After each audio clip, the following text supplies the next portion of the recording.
Welcome back in, everybody, to a Victory Monday, an overreaction Victory Monday here on Birds 365. Eagles win yesterday 28-3, moved to 4-2 on the season. Joined now by Chris Franklin of NJ.com. Chris, welcome to the show, man. How you doing on this Monday morning? My feelings are hurt. I feel like What do you threw mean? on the I put ball. you in the category with Saquon and Adrian Peterson and Derrick Henry. How could Hey, your listen, feelings be hurt? my Madden character version of me is way better than them. You're right. Oh, I'm all right. kidding. I get it. I get it. You got the That was creative player on the wrong 99, company. Chris. Yeah. At 99 and everything else. Now, the real Chris, got the way my left leg and my right leg are set up can be nowhere near any of them, so it's going to be a little far away from that. 99 Madden rating. All right, Chris Franklin. Yeah. I like it. Cheating. Yes. Always great. Hey, Bill Belichick way. I think Bobby the Brain Heenan once said, if win if you can, lose if you must, but always cheat. Great pull. Very, very great. Bravo. Great pull. You ain't trying if you ain't cheating. Look at Bill Belichick. Yeah. Sure. NASCAR rules apply. If you ain't cheating, you ain't trying. So true. All Chris, Chris, what are the takeaways from yesterday, man? Anything positive, or did you just beat up on the Giants and there's nothing to take? I'm sitting here and I'm wondering, Chris, is bully ball back? John's telling me I'm batshit crazy and he wants to bang his head against the wall. Where are you, Chris, from the win yesterday? What'd you take away from the Eagles win over the Giants? I think the one thing I saw that I was really impressed about and glad that we saw a little bit more is I know we've seen him under center, and I know we've seen the pistol before, but I feel like we see a little bit more usage of it at the right time in terms of down and usage.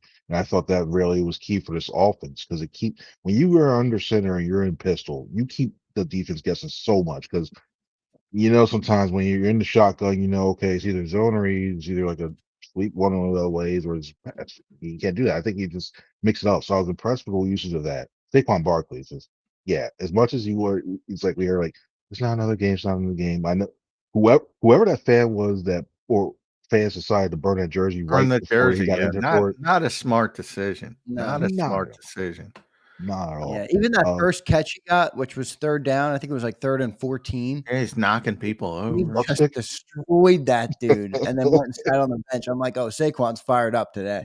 That was a raw time. And then Fred Johnson. I mean, offensively, Fred Johnson, the way that he he get the sack, but going against Brian Burns, an all-pro level type guy, you didn't hear much about him. So I'm like, I look at that and defensively, just stack upon stack upon stack upon stack upon stack upon stack and stack. Yeah, I overall thought for them they needed a game like this just to help the psyche.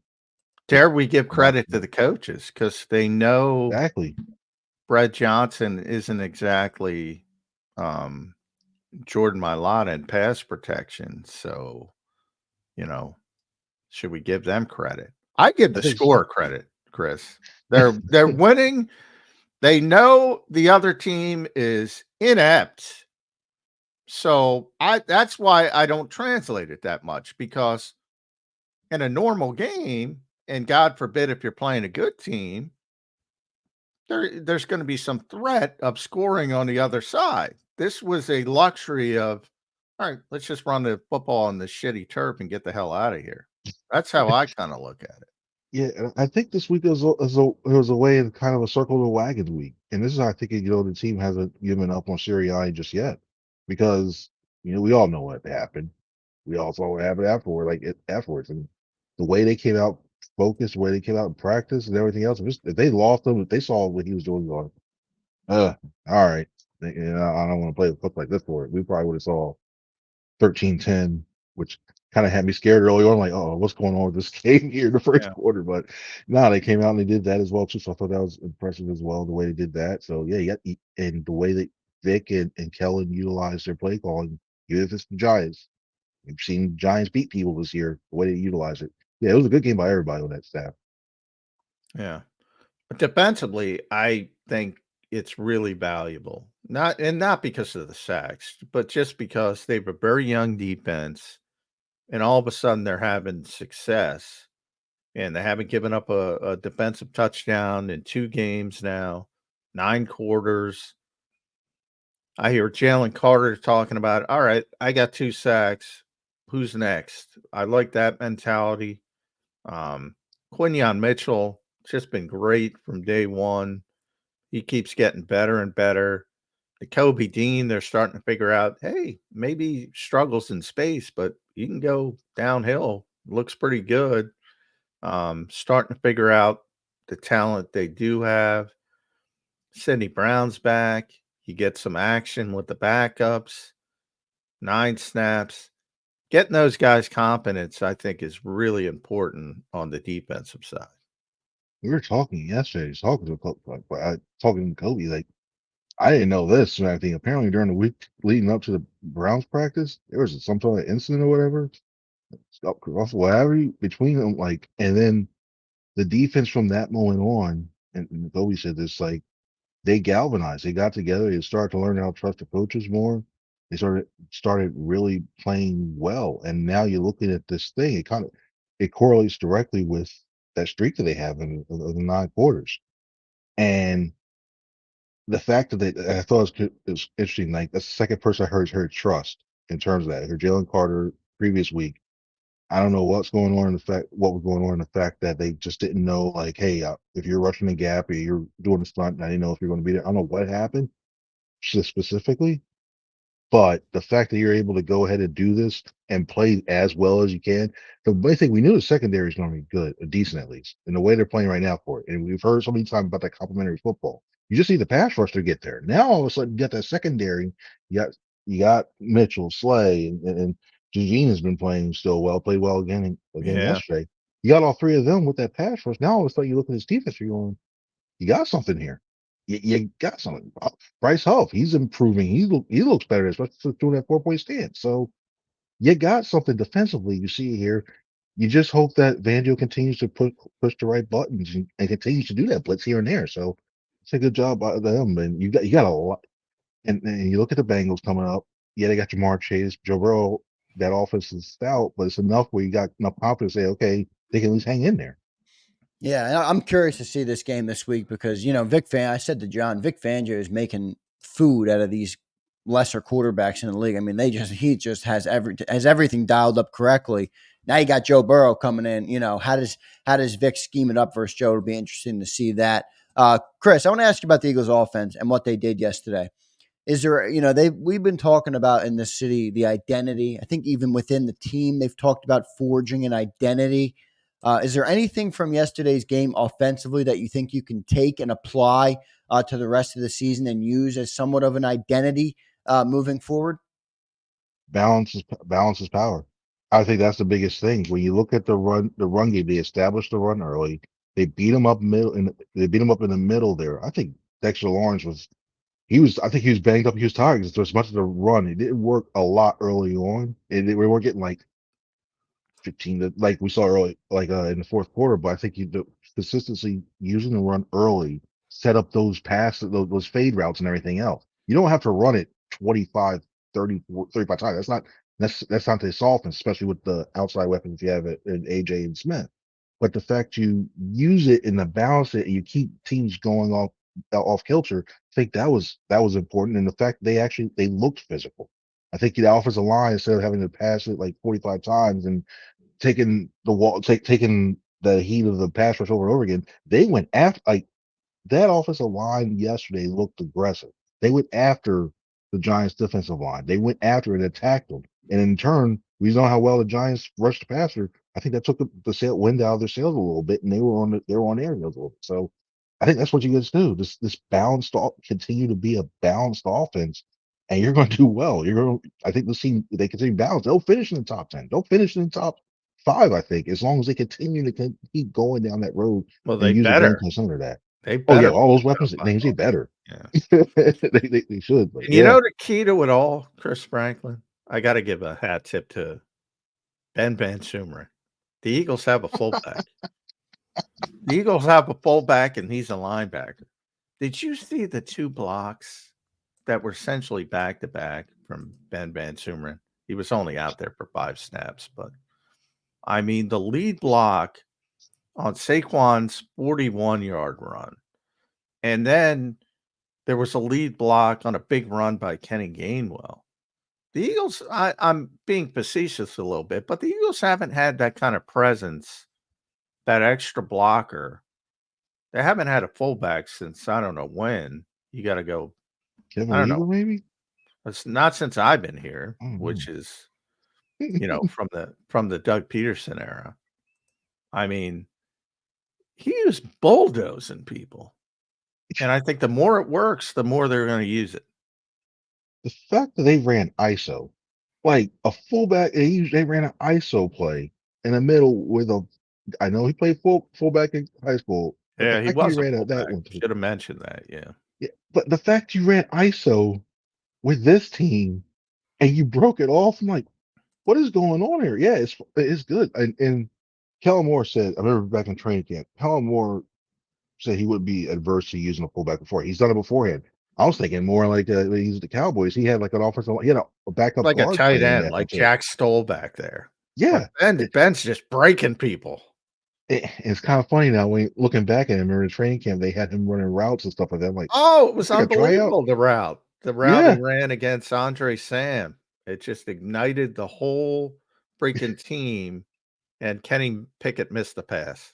yeah, yeah. No comment. Anyway, I remember I was looking at, and I was looking at like, okay, and the fact that you're using them back there, it just adds it adds something that all defensive coordinators have to think about. I thought they were going to try to get him a run, at least one rush yesterday. I was like, they're going to do it, aren't they? They didn't, so I'm cool with that. They'll But no probably one ever pull it hurt. out at some point. Yeah. But it's good that you can Johnson do would. that. Especially, Yeah. yeah, especially instead of having to run tush push all the time with straight yardage or that, it gives you another look that teams have to think about. They see it, right? You see him on the field, you're like, he's always eligible. What are they doing here? Oh, it's short run. No, it's like you can run so much stuff off of that. You can run play action off of that. You can some of the wham. You can run. There's so much stuff you can do, and I like the idea of using it. Just you don't have to use it every play. Just 3-4 plays a game, and you just really it throws teams off. Yeah. Everything's cyclical in this league. It seems like run games back up, and there you got fullbacks coming back. Hey, who knows? Single wings coming pretty soon. Who knows? Yeah, we'll see, man. We get that Navy Georgia Tech philosophy. Top 25 Navy. So Yeah. yeah. So is Army. Isn't Army top 20? Army Yeah. and Navy. It could be Yeah. they could be back-to-back games, one Oh, of the it's in regular MetLife games. too this year. I just saw the Yeah, thing. Yeah. yeah, That sucks. yeah. All right. Good. Yeah. Army, Navy. Yeah. It's always fun when they're both good, which is not too often. So good for them. Yeah. I getting back to the offense, because I do think I don't want to get AJ in trouble, but I hope people listen to this when I bring this up, because he said it laughingly, and he was asked at the very end of his locker room session, and it was my buddy Ed Krause who asked the question. He said, they're talking about how great the offense was, and Ed said, that said, only 14 pass attempts. And AJ said, and he was smiling the whole time. And so don't get upset at him. And he's the only one who caught the football. He actually had a good game. He said, it's a good and bad thing. We're happy the guys ran the ball, but we want the ball too. Laughs again. I emphasize that. Even I wrote it. He laughs. I wish there was a few more attempts, but it happens. You're on to the next game. You take it, so it's all good. You can't do this every game with the receiver. I'm amazed by people that think that's possible in the world we live in. I mean, Devontae Smith had one catch for -2 yards. That's not going to fly. You can pretend it's going to fly, and you could say in your little cocoon world, oh, they should be team players. It shouldn't matter. Guess what? It matters. Yeah. So you can be real about it or not be real about it. Agree or disagree? I think first off, I think more like I think he was having flashbacks to Tennessee a lot of those times. He's like, "Oh Yeah. no, Derek on Yeah. that." But even with him too, I look at him. I think if I don't have if I don't have a guy like who I'm paying that much money for, the outside receiver and his caliber, I had Devontae Smith. They're saying, "Nah, I'm good with just blocking all the time." And then I'm thinking like, "All right, let's put Johnny Wilson back more in the field and not have them." I expect them to have want the ball that much to it, and that's I'm cool with anything like that for it. Now, if it persists to like say 3 games, like why aren't we throwing the ball? Why aren't we throwing the ball? There must have been a major philosophical shift that happened. So I'm not worried. I'm not concerned about it. I don't think it's anything too much for me anyway. At least I'm like, oh great, here we go. Like the fact that I don't think like I think yesterday was an anomaly of sorts. As much as I love to see the run that ball, I think it was more of an anomaly with especially the way this organization likes to throw the ball as much as they like to that way too. So I don't think there's No, anything like that. don't get me You know, wrong. It's going to take care of itself. It's not going to continue. But I'm just saying, for the people who think it can continue, I think that is unrealistic, to put it mildly. you'd have a better shot, like we were talking Army, you'd have a better shot seeing a triple option offense in here before you see some like I'd put I'd be safe to say this. I put 2 years of checks versus if this offense all of a sudden turned off to the triple option offers or a run. I mean, a heavy run centric thing where you're throwing 14 times a year, sometimes a game. I don't think that's going to happen or anything else like that for it. And a Where's the lot of those things balance, were just Chris? pushes. Where's the What happened? balance? You brought up that word earlier. I thought that was a good word, balance. Yeah, Where is the balance then? I think you're right. 14 is gonna be too low. You're gonna piss some people off at 14. But where is the balance? Because I'm calling for more of a presence in the run game. I've been dismissed as a little bit goofy this morning. I think there's got to be more balance. I like to see more run game, Chris. it's a trickle down effect. I don't think like it's a trickle down effect. They get out. It starts all stuff getting out the huddle in time and make sure you get the play clock and not waiting until it gets down to 1 to run that. So you get Yeah, more that plays, run helps. more Yeah. plays. Yeah, that helps a Yeah. big time. So you can run it. You can throw it 28 times and run it 28 times. You can run it if you're really if someone's really throwing. If it's a really tough defense. If you get something like 70 plays or what have you, and you run that 35 to 35, you're looking like, oh wow, we did throw the ball a lot, and oh, we ran the ball a lot. Yeah, and that means your defense is doing really well too if you get 70 plays. So I think they would like that, see that type of bounce ball too. So you can still do both. This is you don't have to be like extreme, like, oh, you have to have 25 runs and maybe Yeah. 18 Well, I passes. mean, Yeah, if you look at so the fourth quarter, obviously the game's over by that point. But this is amazing to me that people don't understand. So here's the Eagles' fourth quarter possessions. Kenny Gainwell left guard for 2 yards. Kenny Gainwell up the middle for no gain. Um, third down, you had a pass. Then they get it back. Remember, they got the big lead. They're just trying to run out the game. Will Shipley, Will Shipley, Will Shipley. Then the Will Shipley, Will Shipley, Will Shipley. There was one pass in the entire fourth quarter. yeah. That's I don't know about you, Chris, but when people ask me the run pass ratio question, I say the same thing. Who's leading in the fourth quarter? That's true. That's you got 12, 13 runs versus one pass. Obviously, if you're losing, it's going to be completely different. If you're trying to come back in the game, it's going to be all passes for the most part, with the occasional run mixed in. Why is that so hard to understand? Am I crazy? Am I on an island here? No, I see you doing that in terms of that too. Yeah, especially a game like yesterday, you just trying to salt it away and keep everybody healthy, especially on that turf up there. Like, Yeah. nah, I'm just Yeah. we're running the ball. If we can take knees, we can. No, but we're worried about the integrity of the game and just run it that way. But no, you're right. Like in certain games, yeah, you're gonna like if they're behind, like they were against Bucks or what have you, and you get throw the ball. Like you mentioned, you throw it out there. So I'll take that. It's a matter of to me when you look at your first and second downs in the game, early in the game, especially the first half, second half, you get it, or the early third Yeah, quarter. I that's think what that's where you got to do that. matters. Yeah, Yeah. that's what in You terms of that. you can scratch out the whole fourth quarter essentially. And really you can scratch out probably when it was 21-3. But what are you doing early in the game? And early in the game, the Eagles are not effective. It's the weirdest thing ever. Like, how are they 4-2? This is the most impressive part of the Eagles' start. They're the only Um, team, obviously, in the NFL who hasn't scored in the first quarter, and somehow they're 4-2.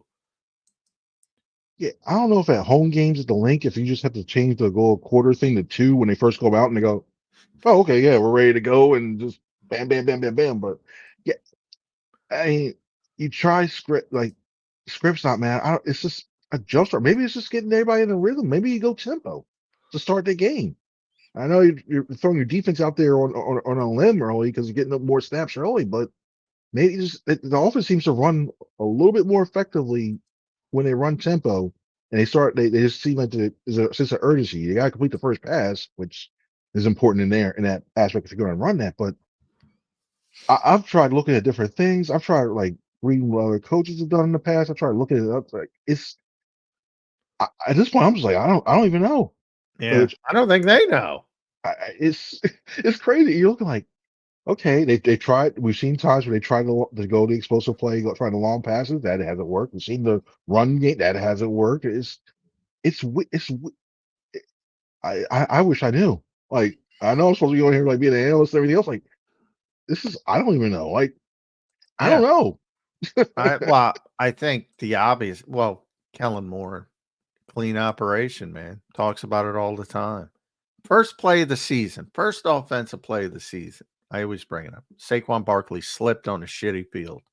That's not really anybody's fault, but all of a sudden, first and 10 turns into second and 15. All right, there goes that drive. You know, obviously you should be able to persevere a little bit better. Then the one good drive they got a first down to Grant Calcaterra. Then they had a quick, like 8-yard bubble screen to Britton Covey. But Cam Jurgens was wandering downfield, so that gets pushed back. 2 turns into first and 15, and you're behind the sticks again. And then yesterday they had 1 first down, and then Jalen Hurts takes the coverage sack. Yeah, I don't. But Kellen Moore's a good offensive coordinator. He's got a long history of scripting. Like everybody's obsessed with the script. If you don't execute, the script doesn't matter. Doesn't matter. Yeah, you could put what's the name? Put Sean McVay out like Arkansas Pine Bluff, or put him in some other Yeah, college. If you guys don't have the players to do it, you can't do it. So it it, yeah. it is it. I'm sorry. As much as Arkansas Pine Bluff catching strays, by the way. hey, I remember that. I saw him a couple weeks ago making sure for strays. Yeah, I don't know. Yeah, but No, when you look I love the poll. I love the at Arkansas Pine. but it's one of the things I'm wondering. Like and maybe Nick has something into it. And I remember he's mentioned it in a press conference last week about he didn't want to get into their heads. I think it was already in their heads to begin with. Oh, it's in there. And the fact is trying to do it, like I didn't want they didn't want saying you didn't want I don't want to focus on something. I think it was in their heads before, and probably in week 3, week 4, and they have their issues. So maybe it's like maybe I don't know if you have to just immerse them in saying, you know what, in offensive meetings, just show them successful first down plays from their past and just roll in it, and it's like this is us. I don't know if you need to get like a mentalist and they're going, hey, listen, you guys can do this. You guys are able to get out there early, but something has to be done. And I Maybe don't that's not a bad idea. Maybe Nick Sirianni's watching. He'll wake up at 4 in the morning, and that'll be his thought. know. Yeah. You need to Show successful early down plays. That could be the messaging this week. Yeah, you hope it lasts fourth quarter because this Gotta go is going to back be a to shootout. 20. It's gotta go back to 23, obviously. Yeah. 2022, probably. Yeah, it's Yeah, strange. that's fine. It is strange, but they have to fix that. They can't keep playing this way. Yesterday it didn't matter because it was punt, punt, punt, punt, punt, 6 punts if that were 6. It was. I thought we were watching the worst football game in the history of the world. Punt, punt, punt, punt, punt, punt. It's and I think that's one of the things where you look at that. I don't know how Dable survives. I don't know how because he's obviously good. Even if they draft a quarterback, I don't think he's going to be there to try to develop him because they've given him some. They've given some outside talent around there, and he's gotten some say in that organization. Yeah, I don't know how you do it. I don't think Belichick's going there. I don't think Ben Johnson's going there. Like you're just like, okay, you got Malik Neighbors. Okay, good. Devin Singletary and Tracy Nah, that's not going to. That doesn't get me go. You know, I'm going to go there. Nah, they got to do it in the New York media market. Giants might be in trouble for a few years. Like They've 2, been in 3. trouble for a few years, and luckily for Eagles, the Eagles fans, because Washington seems to be turning it around. The Giants seem to be going down the drain again. So, yeah, I don't know how Joe Shane survives that. 187 yards for Saquon Barkley, 119 for the New York Giants. That's his worst nightmare. That's the one thing that couldn't happen. Like, you could lose the game. You know, everybody expects the Eagles to win. You couldn't lose it by letting Saquon run wild. And I don't think that band burning his jersey helped Joe Shane anyway. Maybe he's trying to get Joe Shane fired. I wish they had a hard knocks like camera in the box yesterday in the corner. Oh, that'd be And they great. superimposed you know how to do the overlays where they show a picture like they have their motions. Yeah. But what he was thinking after Saquon finished, like had that long run toward the third quarter, and what he was doing in that office, like I don't want to lose him, and to see the head shake and superimpose them next to each other, see what would happen. I wish they had a camera angle and I wish they had another camera specifically on Joe Shane throughout that whole entire game, because there is no way he had to feel comfortable or not. If I'm him, I'm starting to look at my phone. I'm starting to look at, oh, this place is nice to live at, or this place is nice to live at, or I could be assistant GM here or what have you, because there's Boy. no way you can survive that. New York football, the Jets and the Giants. Thank God for the Yankees and Mets for New York. Could you imagine if the Yankees weren't in the World Series, what this day would be on New York sports radio? You guys at NJ.com, your buddies, you have to deal with that somewhat. Yeah, I'm glad I'm in South Jersey. This is the South Jersey side of things. Bad enough the Yankees are in there. Yeah, nah, I couldn't. Nah, they're having. I think the Yankees are going to win it. I think the Yankees are going to win it. That's a good matchup. I could see either team winning it. But, yeah, Dodgers, man, they're scoring a lot of runs right now. And the Phillies matched up with the Dodgers. That's the worst part about it. The Phillies matched up. I thought they would have matched up with. And this should be a day where we're celebrating an Eagles win and also seeing the Phillies going to the NLC to the World Series. But power out. Yankees Dodgers, that's a pretty good matchup for baseball. Yeah, although I don't know if anybody watches baseball anymore. But I do. I've been back in the days of Reggie Jackson and Steve Garvey and Ron Say. I'm old, so that's when the Yankees Dodgers were in the World Series battling. So that's a good matchup. But New York Giants got some issues. Eagles are heading in the right direction. Chris Franklin always takes us in the right direction. At Steve Franklin News, NJ.com. Make sure you read them. Bob Brookover, our buddy there as well. Caden Steele. All a great trio and always appreciated, Chris, on this overreaction victory Monday. Yeah, baby. Yeah, I appreciate you guys. It's always fun being on here. It's fun always the directions it takes and just talking to you guys and having everybody else who's watching on here. I thank you all very much. Thanks for having me. It's always great. Thanks, bud. Great stuff, man. Great stuff from Chris Franklin there on Birds 365. John, we're running out of time. Looks like we might be